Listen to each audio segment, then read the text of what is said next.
Assalamualaikum warahmatullahi wabarakatuh. Waalaikumsalam warahmatullahi wabarakatuh. Sebelumnya izin memperkenalkan diri. Perkenalkan, nama saya Dwi Nabila Setiawati dengan NPM 2213032058. Di sini saya akan menyampaikan materi dengan judul Pancasila sebagai ideologi.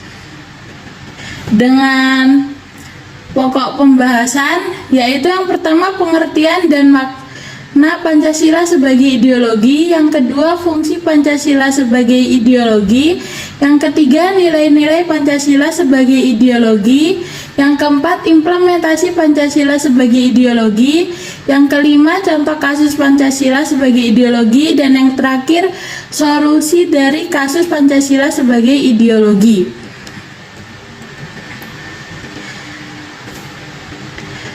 Yang pertama, pengertian dan makna Pancasila sebagai ideologi. Pengertian Pancasila sebagai ideologi yaitu Pancasila sebagai ideologi berarti Pancasila merupakan landasan ide atau gagasan yang fundamental dalam proses penyelenggaraan tata pemerintahan suatu negara, yang mengatur bagaimana suatu sistem dalam negara itu dijalankan.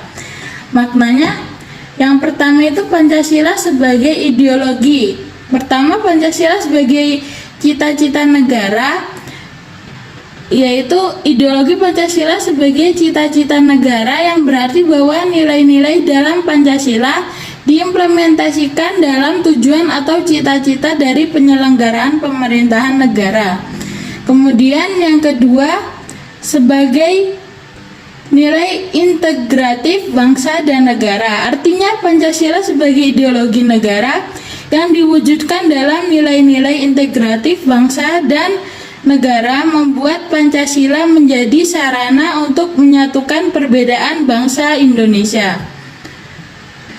Kemudian fungsi Pancasila sebagai ideologi. Yang pertama, mempersatukan bangsa, memelihara dan mengukuhkan Pancasila dan kesatuan itu.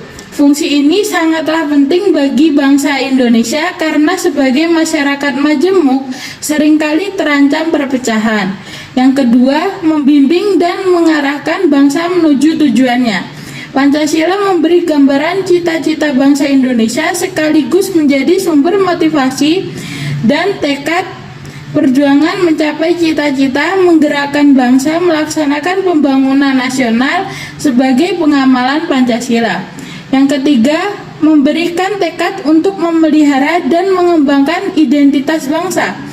Pancasila memberi gambaran identitas bangsa Indonesia sekaligus memberi dorongan bagi nasional dan karakter building berdasarkan Pancasila. Dan yang keempat, menyoroti kenyataan yang ada dan mengkritisi upaya perwujudan cita-cita yang terkandung dalam Pancasila. Pancasila menjadi ukuran untuk melakukan kritik mengenai keadaan bangsa dan negaranya. Kemudian, nilai Pancasila sebagai ideologi. Yang pertama ada nilai dasar, yang artinya sila-sila Pancasila bersifat universal sehingga di dalamnya terkandung cita-cita, tujuan, serta nilai-nilai yang baik dan benar, sebuah nilai yang mendasar yang relatif tetap dan tidak berubah, dan ini terdapat dalam isi kelima sila dalam Pancasila. Yang kedua, nilai instrumental. Artinya Pancasila dapat dijabarkan lebih lanjut secara kreatif dan dinamis sehingga dapat ditetapkan dalam kehidupan sehari-hari dengan catatan nilai-nilai penjabarannya tidak bertentangan dengan nilai-nilai dasar Pancasila. Dan yang terakhir yaitu Pancasila sebagai nilai praktis. Artinya Pancasila dapat ditetapkan secara real dalam kehidupan sehari-hari. Perwujudan nilai instrumental dalam bentuk nyata di dalam kehidupan bermasyarakat, berbangsa maupun bernegara. Dalam perwujudan nilai praktis bersifat abstrak, misalnya saling menghormati, bekerja sama, dan kerukunan antar sesama. Kemudian implementasi Pancasila sebagai ideologi. Yang pertama, membiasakan menggunakan bahasa Indonesia yang benar dan baik. Kemudian yang kedua, mencintai barang-barang produksi Indonesia supaya ekonomi rakyat Indonesia bisa terangkat. Yang ketiga, menjaga toleransi antara umat beragama.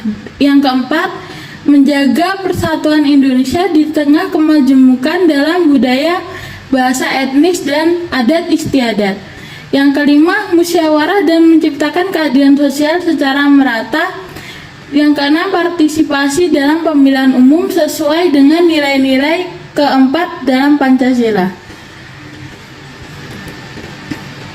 Yang selanjutnya adalah contoh kasus dari Pancasila sebagai ideologi. Di sini saya mengambil contoh kasus yaitu pemberontakan G30 SPKI. Yang pertama, tujuan dari pemberontakan G30 SPKI yaitu menghancurkan Negara Kesatuan Republik Indonesia dan menjadikannya sebagai negara komunis. Yang kedua, menyingkirkan TNI Angkatan Darat dan merebut kekuasaan di pemerintahan.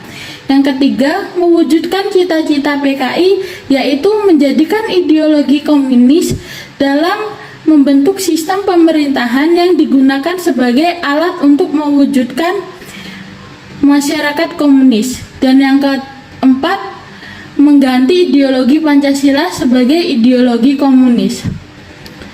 Kemudian solusi dari kasus G30 SPKI yaitu menguatkan karakter bangsa Indonesia yang berideologikan Pancasila sehingga tidak bisa digantikan dengan ideologi komunis atau dengan ideologi lain. Sekian materi yang bisa saya sampaikan, kurang dan lebihnya saya mohon maaf. Saya akhiri, wassalamualaikum warahmatullahi wabarakatuh. Waalaikumsalam warahmatullahi wabarakatuh.